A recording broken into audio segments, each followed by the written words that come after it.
¿Cómo está mi gente hoy? Dios los bendiga. Espero que hayan cogido un buen descansito, 10, 15 minutos, se tomaron su agüita, quizás su café. Vamos a continuar con la enseñanza de hoy. De nuevo, el Instituto Pastoral Latino, todos los años, Elms College, estamos aquí, estamos virtual, no podemos hacer más nada, pero la gloria sea siempre para el Señor. No tengo que presentarme porque todos me conocen, pero por si acaso alguno no lo sabe, Pedro Rivera, diácono en la parroquia Santa María, St. Mary's en Westfield, y director del Ministerio Católico Latino. En esta enseñanza vamos a hablar unas cuantas cosas. Vamos a hablar, vamos a prepararnos para comprender el proceso del quinto encuentro, pero no sin hablar primero del preámbulo de la teología de Avery Dulles en cuanto a los modelos de la iglesia. Quiero poner el proceso del plan pastoral nuestro, quiero poner el proceso del quinto encuentro en un contexto de modelos de la iglesia. Y vamos también a mirar un poquito el proceso que vamos a seguir como servidores del Señor. Vamos a conocer el proceso del quinto encuentro. Vamos a hablar de en esta primera enseñanza, vamos a hablar sobre un preámbulo para el plan pastoral que queremos hacer. Vamos a hablar sobre los aspectos prácticos y vamos a hacer recomendaciones para las actividades que vamos a hacer. En la última enseñanza, antes de terminar, vamos a hablar un poquito más sobre el detalle de cómo va a ser el resto de la semana. Así es que vamos a prepararnos para formarnos, para informarnos y para prepararnos en términos de, uno, conocer bien el concepto de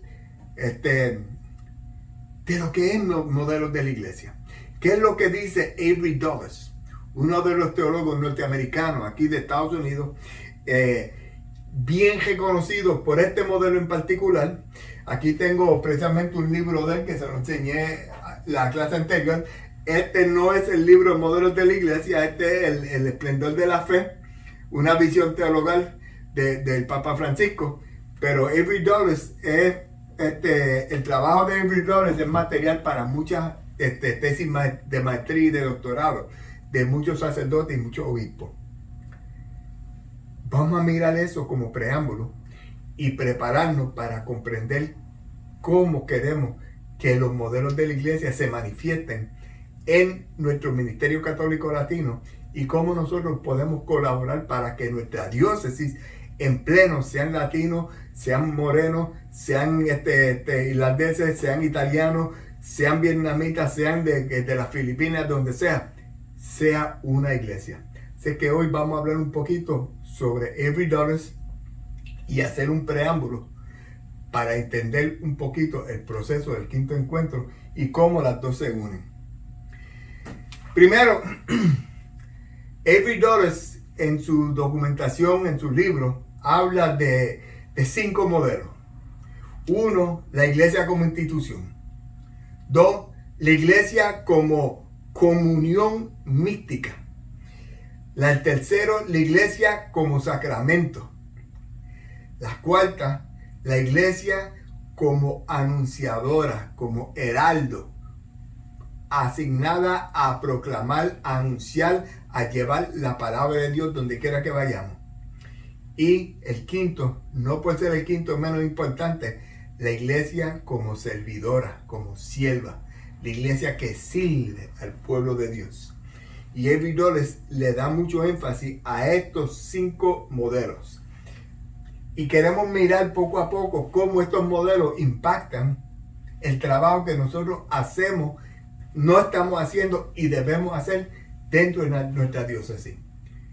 Y vamos a enfocar en el Ministerio Católico Latino, pidiéndole a Dios que podamos influenciar a la iglesia en pleno.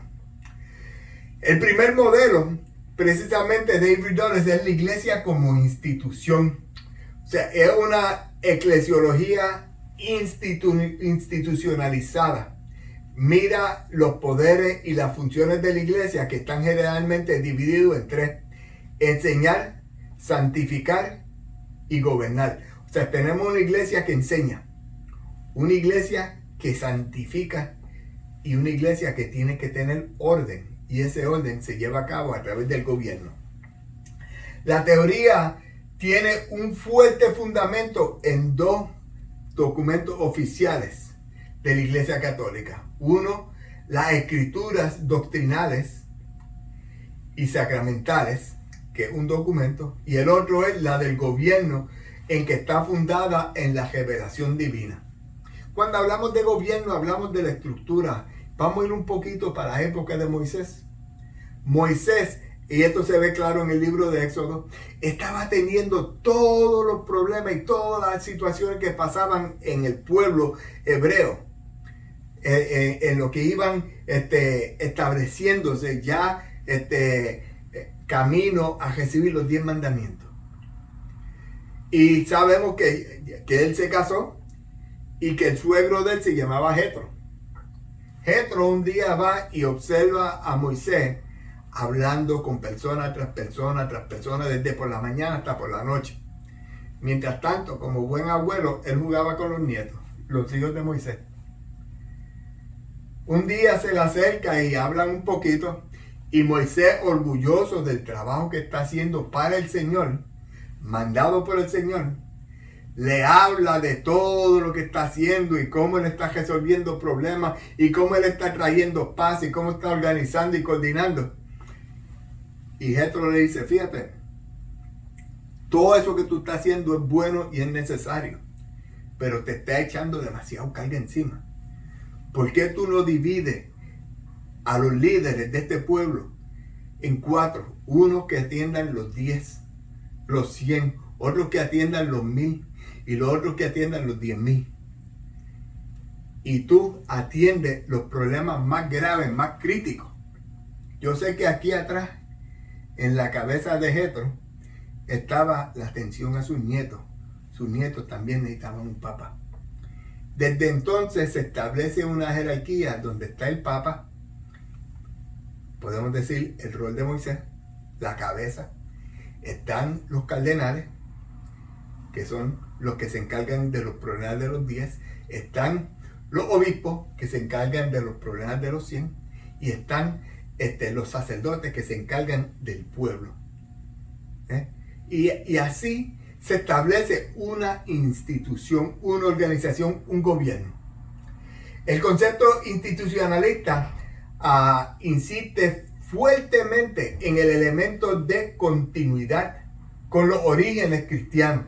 Incluso los orígenes cristianos están influenciados por los orígenes del Antiguo Testamento, como leí en el caso de Moisés.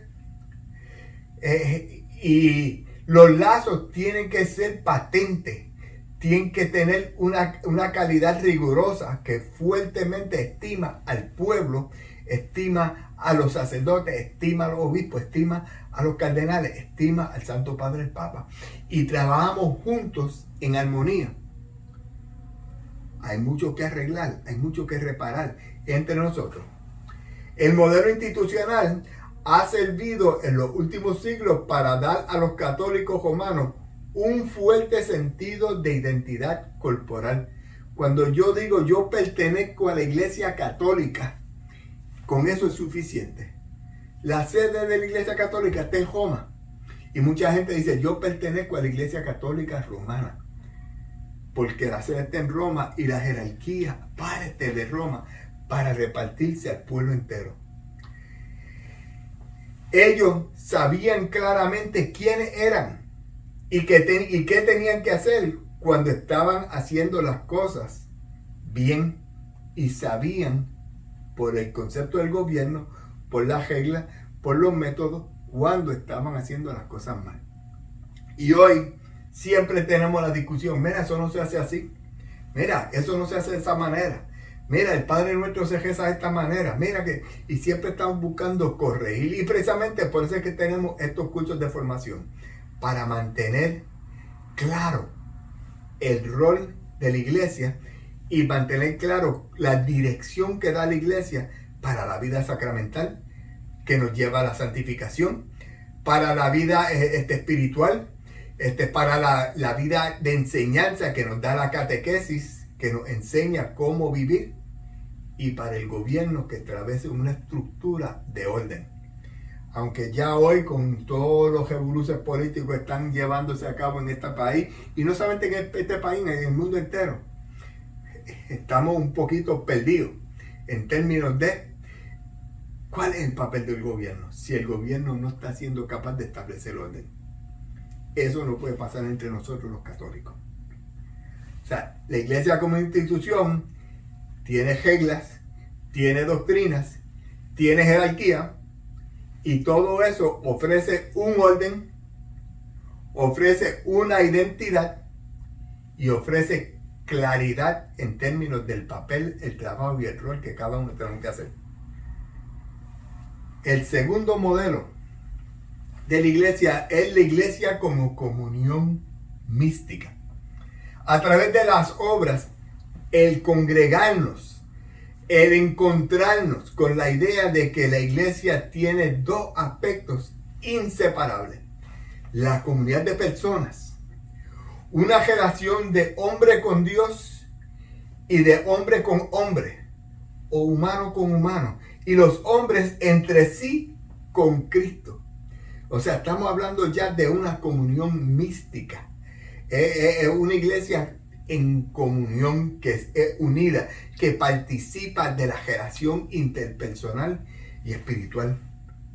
La iglesia también es una totalidad de vínculos mediante los cuales se produce la relación de amistad. O sea, en la iglesia tiene que ver amistad, y mediante esta se hace posible que la iglesia se mantenga a largo plazo, que sea sostenida. ¿Por qué? Porque la amistad se define por el amor. Y el amor es el mensaje más grande, el mandamiento más importante que Cristo nos da. Incluso cuando le preguntan cuál es el mandamiento más importante, Él dice: amarás a Dios con todo tu corazón, con toda tu fuerza, con toda tu alma. Y sin que le hayan preguntado cuál es el segundo, Él dice: y el segundo es similar a este. Amarás a tu prójimo como a ti mismo. Y ahí tenemos la iglesia unida en comunión, armonizada, con varias imágenes bíblicas. Por ejemplo, el cuerpo de Cristo. Nosotros tenemos muchos dones, y lo dice claramente en 1 Corintios 12, y lo dice claramente en Romanos 12. Son muchos dones, pero un solo cuerpo. Y la Biblia habla de la iglesia como pueblo de Dios. Fíjense, Jesús, antes de irse al cielo, antes de irse al suplicio de la cruz, antes que fueran a capturarlo para el juicio, hace su oración por el pueblo santo. Padre, que todos sean uno, como tú y yo somos uno. Ese es importante. En el Salmo 131, que a mí me fascina, qué bueno y agradable cuando los hermanos viven juntos, cuando los hermanos conviven. Es como el aceite que baja por la barba de Aarón, hasta el cuello de su túnica. Y yo me imagino que ese aceite que baja es bien suavecito y da gusto. Ya no hacemos eso, ahora usamos jabón y otras cosas. Pero en aquella época se lavaban con aceite. Pero continúa diciendo: es como el rocío del Hermón. Así, yo no sé si han estado en el monte, si han estado en Goshen, en Holy Cross, o en algún camping o algo así. Y el amanecer, cuando el rocío está sobre la grama. Hay una canción en Puerto Rico que dice: amanece, amanece. Y habla del rocío, se seca sobre la grama. No se los voy a cantar porque ustedes saben cómo yo canto. Precisamente se une el pueblo de Dios como pueblo de Dios en el primer libro, en el libro de Hechos de los Apóstoles, capítulo 2, 42. Se reunían para escuchar las enseñanzas de los apóstoles, compartían el pan, compartían todo lo que tenían, comían en sus casas juntos y hacían maravillas, impresionaban al pueblo. Y el Señor agregaba a la comunidad a los que habían de salvarse. Tan como pueblo, unidos en amor. Y el amor hace que esta comunión del pueblo, uno con los otros y todos con Dios, sea una comunión mística. El foco de este modelo es el pueblo de Dios. La convivencia. El tercer modelo. El tercer modelo mira a la iglesia como sacramento.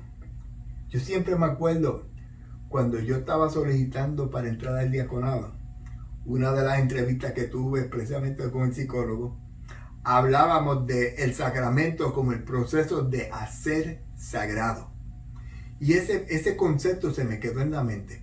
Cuando yo me bautizo, yo hago que mi vida, a través del Espíritu Santo que desciende sobre mí en el día de mi bautismo, me hace sagrado, me hace un hijo de Dios. Y por lo tanto yo tengo que aprender a mover este cuerpo, a usar este cuerpo para la gloria y el honor de Dios. Y cada vez que yo hago un sacramento, por ejemplo, si resbalo, peco, a través de la reconciliación vuelvo a ser sagrado. Y fortalezco mi espíritu a través del alimento espiritual, el cuerpo de Cristo, la sangre de Cristo. Que cuando Jesús en el Evangelio según San Juan capítulo 6 insiste que tienen que comer de mi cuerpo y beber de mi sangre. Y los discípulos se fueron porque no podían entender. Y Jesús le preguntó a los apóstoles, a él no le importaba si se iban, porque lo más importante, tienen que comer de mi cuerpo, tienen que beber de mi sangre. Los discípulos de él inmediato, los apóstoles, no entendían. Pero cuando él les pregunta, ¿y ustedes también se quieren ir? Ellos dijeron, ¿pero a quién iremos? Si solo tú tienes palabras de vida eterna. Me imagino que acá atrás, especialmente en la mente de Pedro, pero me imagino que todos los apóstoles, más tarde nos lo voy a explicar, porque yo no entiendo tres pepinos. Yo no le voy a meter un yaqui a la parte del brazo, ni voy a poner como una costillita de eso. No. Jesús se lo explica más tarde. Y nosotros sabemos cómo surge. Continuamos con estos sacramentos, haciéndonos sagrados, viviendo para el Señor. La noción de sacramento, por el otro lado, también combina armoniosamente con los aspectos anteriores. O sea, el sacramento nos hace sagrados y hace que la institución eclesial funcione en armonía con Cristo. Y ese sacramento espiritual nos fortalece en la capacidad de amar, porque el amor viene del Espíritu Santo. El amor viene de Dios, porque Dios es amor, y el que ama vive en Dios y Dios vive en él. Y el sacramento fortalece nuestra capacidad de amar, fortalece nuestra capacidad de compartir. No tenemos que tener barreras, ni generacionales, ni barreras de raza, ni barreras de sexualidad, de sexo, de hombre y mujer. No podemos tener barreras ni siquiera de movimientos cristianos. No debemos tener barreras de iglesias, que si la iglesia tal o la iglesia más cual. Todos somos hijos de Dios. Y estamos llamados a una adoración sacramental de la iglesia que alcanza una cierta primicia sobre las demás formas de vida cristiana.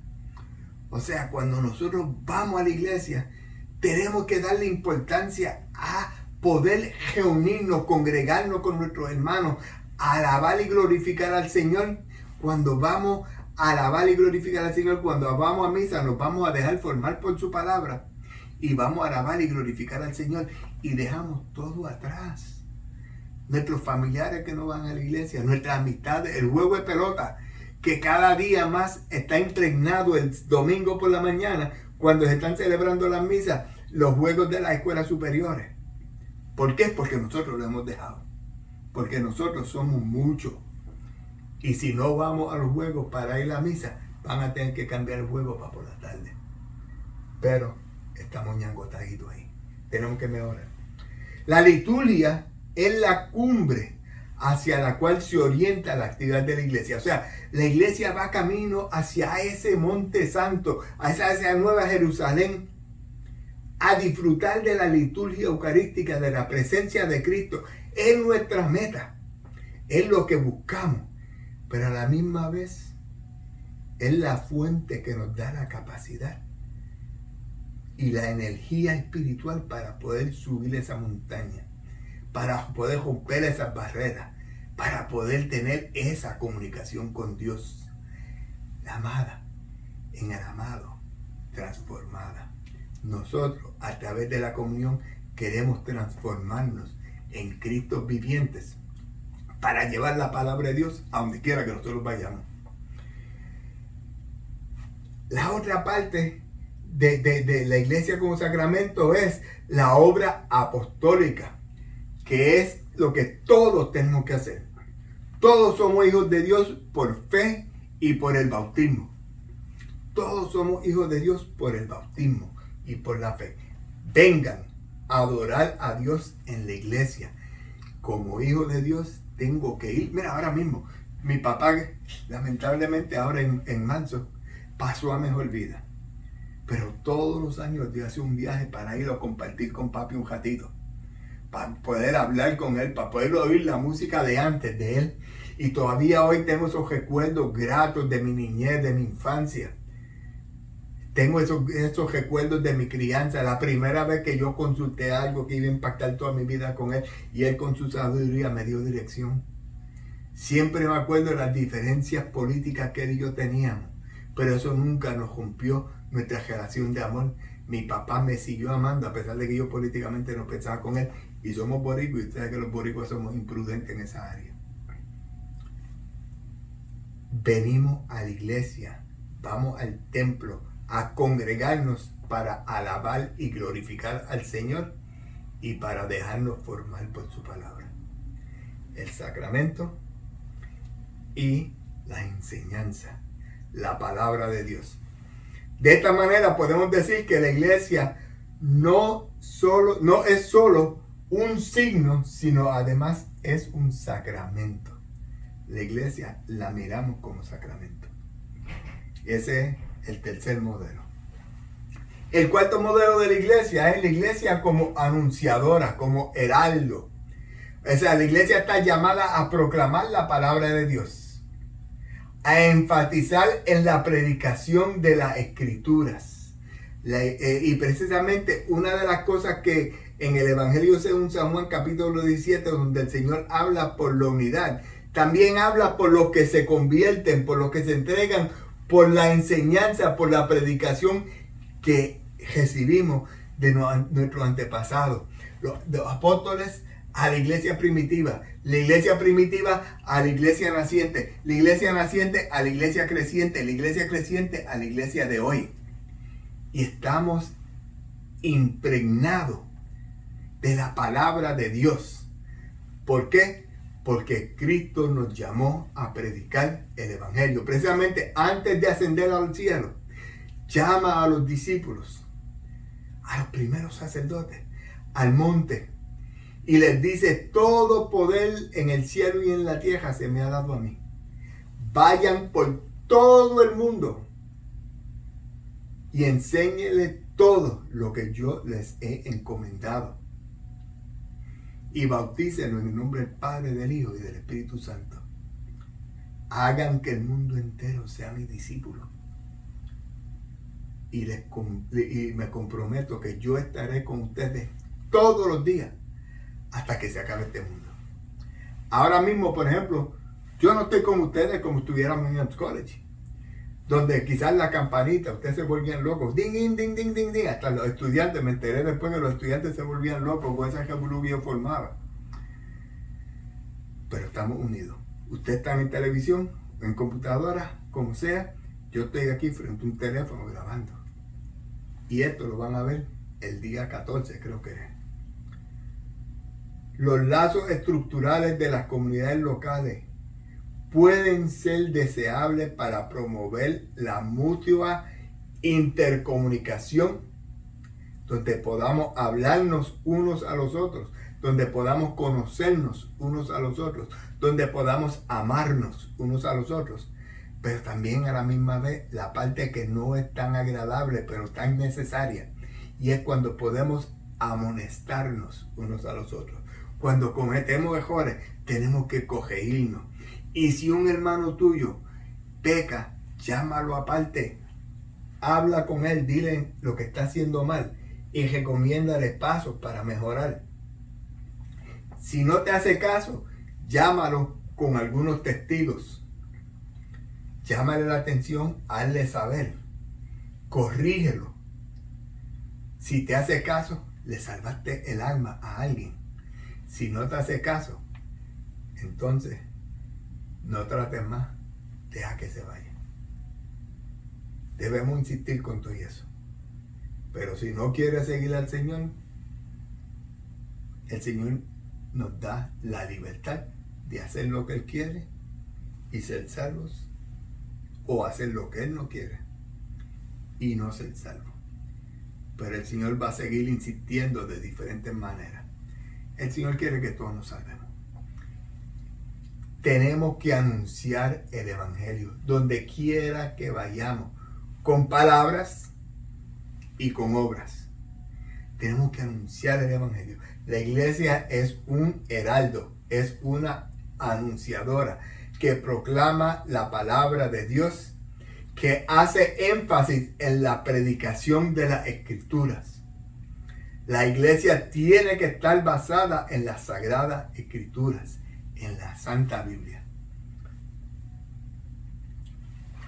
Y el último, pero no el menos importante, de los modelos que habla el teólogo Avery Dulles, es la iglesia como sierva, la iglesia como servidora.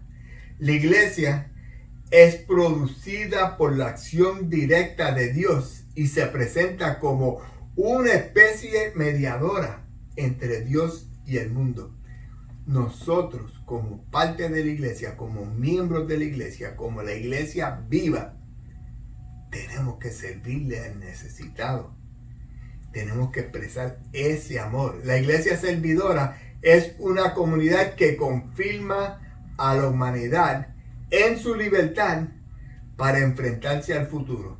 Si no ayudamos a los necesitados, esos necesitados van a tener dificultad para llegar a ese futuro en que van a experimentar la salvación.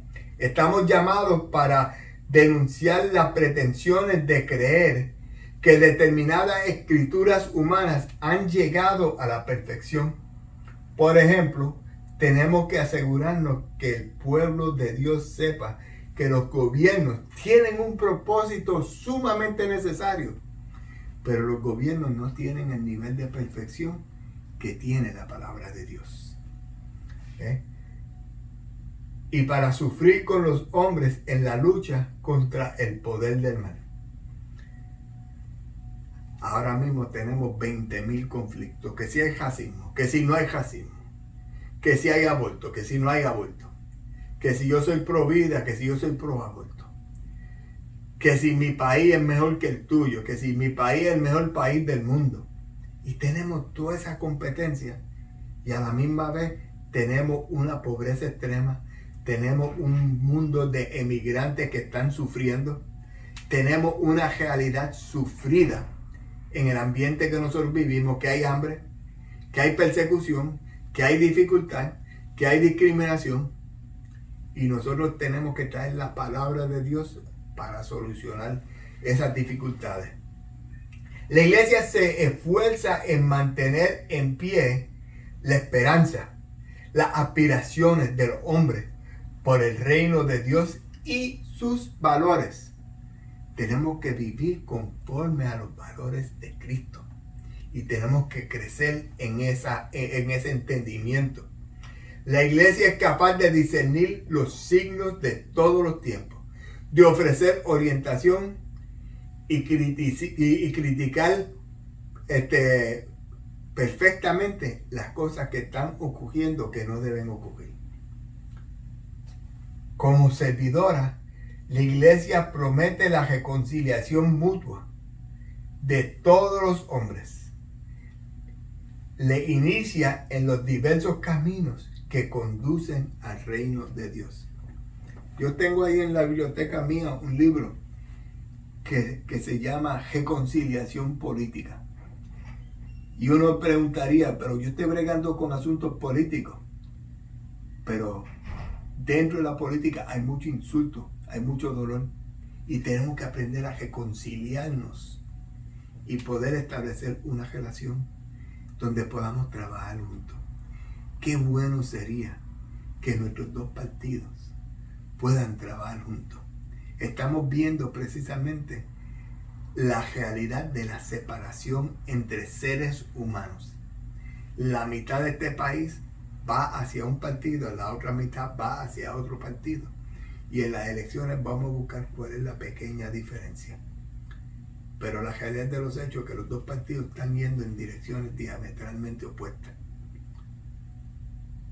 En nuestra política estadounidense hay falta de amor.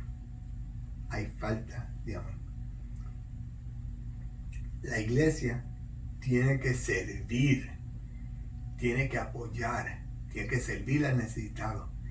La iglesia trabaja en las áreas de justicia social. Precisamente una de las organizaciones, si no es la organización que más caridad ahora en el mundo entero, es Caridad Católica. Caridad Católica le sirve a los que no son cristianos, le sirve a los que no creen en la luz eléctrica. La Caridad Católica le sirve a todo necesitado, sea de la iglesia protestante, sea de la iglesia católica, sea de la iglesia que no existe. Sean o no sean de una iglesia, Caridad Católica está designada a servir. Mira, por ejemplo, Madre Teresa de Calcuta, ¿qué mejor servidora que ella? Esos son los modelos que tiene nuestra iglesia. Y de nuevo, el proceso que nosotros queremos, cuando queremos conocer el proceso del encuentro, del quinto encuentro. El quinto encuentro precisamente es un proceso que establece la Conferencia Católica Estadounidense de Obispos. Y dice, vamos a darle esta dirección a los latinos. Y es un proceso de consulta. O sea, la iglesia a través de USCCB, United States Conference of Catholic Bishops, nos da la dirección de ir a consultar a nivel parroquial, a nivel diocesano, a nivel regional y a nivel nacional. ¿Cuáles son las necesidades que tiene la iglesia? Precisamente pensando en la iglesia como institución, la iglesia como comunión, la iglesia sacramental, la iglesia que proclama y la iglesia que sirve, eso lo queremos poner en un contexto de un plan pastoral para la iglesia local, para la diócesis de Springfield, específicamente para el pueblo latino de la diócesis de Springfield. Debemos tener claro en nuestra mente que un preámbulo importante es que no queremos continuar siendo una iglesia aparte de la iglesia de nuestra parroquia. No queremos que nuestras parroquias tengan dos iglesias, una hispana y una que habla inglés, sino que queremos integrarnos. Sí queremos mantener y conservar nuestra identidad hispana, porque hay una riqueza en eso y no podemos soltarla. Pero a la misma vez queremos ayudar a que los norteamericanos reciban lo que el Señor nos ha dado a nosotros, con un espíritu de alegría, un espíritu de expresión, un espíritu de servicio, un espíritu de caridad que ellos también tienen, pero se expresan de una manera diferente. A la misma vez tenemos que estar abiertos a aprender de lo que ellos hacen bien, para que nosotros podamos crecer, para que todos nos ayudemos unos a los otros a ser empujados espiritualmente hacia el crecimiento. Precisamente el libro llegó. Este libro precisamente resume toda la actividad que se llevó a cabo en el quinto encuentro. Este libro habla sobre las consultas, sobre los trabajos que hicimos. Y aquí hay un buen resumen de todo lo que se habló, memorias y conclusiones del quinto encuentro nacional de pastoral hispano-latinas. Nosotros hemos tenido consultas, muchas parroquias tuvieron su encuentro parroquial, uno más elaborado que otro, pero muchos la tuvieron. Yo recopilé toda esa información. Esa información la llevamos a un encuentro diocesano y fuimos como 90 o 80 personas de esta diócesis al encuentro diocesano. Y en el encuentro diocesano se recopiló la información que se discutió allí y las discusiones iban en qué tenemos que hacer, por qué las tenemos que hacer, cómo las debemos hacer, cuáles son las prioridades. Llevamos del encuentro diocesano al encuentro regional. Me acuerdo que en el encuentro diocesano el obispo estuvo con nosotros. Es más, habían 110 en el diocesano. Y en el diocesano el obispo nos preguntó qué cosas debemos hacer que no estamos haciendo. La primera pregunta era qué cosas estamos haciendo bien como diócesis. Segundo, qué cosas debemos hacer que no estamos haciendo. Y qué cosas debemos cambiar. Qué cosas no estamos haciendo bien y debemos dejar de hacer. O cambiarlas y hacer algo mejor. Y con eso y las discusiones pudimos compilar junto con todo lo que hicieron las parroquias, unirlo a la diócesis y generar un reporte, un informe para la región. La región hizo lo mismo.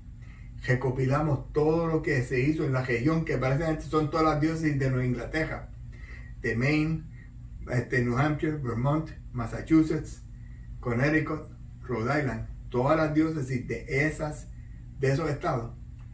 Y fuimos con estos 8 delegados conmigo, fuimos a el encuentro nacional. En el encuentro nacional se compiló todo esto, se recopiló las discusiones y se hizo este libro.